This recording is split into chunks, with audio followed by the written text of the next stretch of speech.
नमस्कार Himalayan finance च्यानलमा हजुरलाई स्वागत छ। आज हामी मनी म्यानेजमेन्ट इन लेस इन्कमको बारेमा हामी केही कुराहरू गर्दैछौँ। किनभने हाम्रो इन्कमको आधारमा हामीले पैसालाई डिस्ट्रिब्युट गर्न सकेनौँ, त्यसको खर्च गर्ने तरिका जान्न सकेनौँ भने हामीलाई समस्या पर्न जान्छ।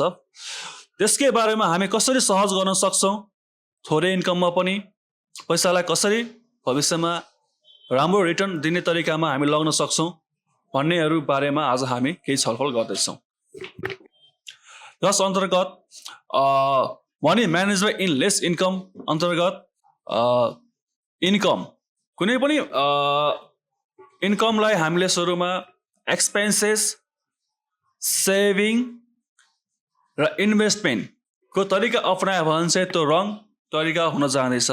किनभने कुनै पनि इन्कमलाई सुरुमा हामीले एक्सपेन्सेस गऱ्यौँ, खर्च गऱ्यौँ र त्यसपछि सेभिङ गऱ्यौँ र सेभिङलाई इन्भेस्टमेन्ट गऱ्यौँ भने त्यो कहिले पनि एउटा सक्सेसको बाटोमा लाग्दैन, किनकि खर्च अनलिमिटेड हुँदै जान्छ, जसले गर्दाखेरि सेभिङ हुने पैसाहरू बच्दैन।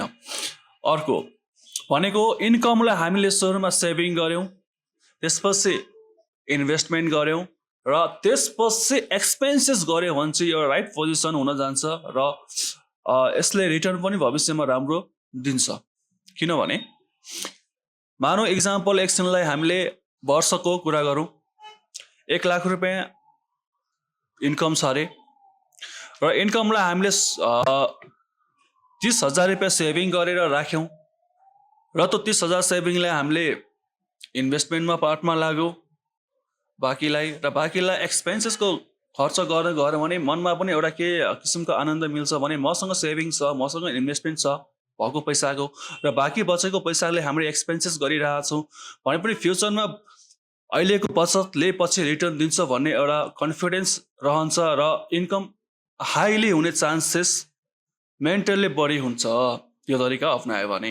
तर होइन, इन्कमलाई सुरुमा खर्च गऱ्यौँ, खर्च गरेपछि बचत गऱ्यौँ र त्यसलाई इन्भेस्टमेन्टमा लग्यो भने चाहिँ त्यो कहिले पनि धेरै देखिँदैन। किनभने खर्च गर्दै जाँदाखेरि कुनै पनि पैसाको लिमिटेसन मान्छेसँग रहँदैन। आज 100 रुपियाँ खर्च गर्दै जान्छु, त्यसलाई 150 रुपियाँ हुन जान्छ वा त्यस्तै हुँदै गएपछि आफ्नो पैसाहरू बचत गर्ने पैसा पनि खर्च नै भएपछि हामी मेन्टली अलिक प्रब्लममा देख्छौँ र हाम्रो पैसा को सही सदुपयोग भएको देखिँदैन।